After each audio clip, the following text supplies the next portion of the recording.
நாம் பிறருக்காக உயிரை கொடுக்க முடியாது. ஆனா பிறருடைய உயிர் வாழ்வதற்கு தேவையானவைகளை எதையாவது கொடுக்கலாம். வந்து போயிருக்கும் போது ஆறுதலாக இருங்க. வியாதிப்பட்டிருக்கும் போது விசாரியுங்க.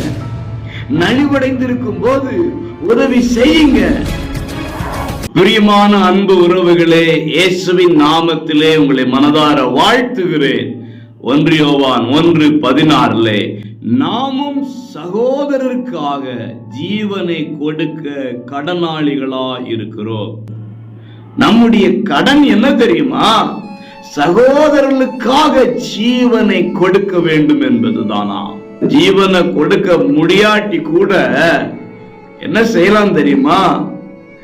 அவர்கள் வாழ்வதற்கு எதையாவது செய்ய, அவர்களை போஷிக்க, அவர்களை உடுத்துவிக்க, அவர்களுக்கு துணையா இருக்க, ஆறுதலாக இருக்க, ஆதரவாக இருக்க, அவர்கள் ஜீவனத்துக்கு என்ன நம்மளால செய்ய முடியுமோ அதை செய்ய வேண்டும். அது நம்முடைய கடமையாக இருக்கிறது என்று பக்தன் சொல்லுகிறான்.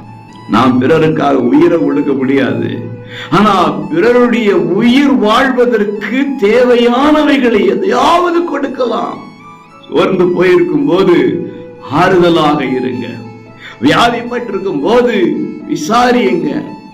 நலிவடைந்திருக்கும் போது உதவி செய்யுங்க. அந்த கடனை தீர்க்கணுங்க. கிறிஸ்து வருவதற்கு முன்பு, நம்முடைய ஜீவன் சரீரத்தை விட்டு எடுக்கப்படுவதற்கு முன்பு அந்த கடனை அடைப்பதற்கு நாம் முயற்சி செய்கிறவர்களாக இருக்க வேண்டும். செயல்படுவோம். தேவ ஆசீர்வாதத்தை பெறுவோம். God bless you.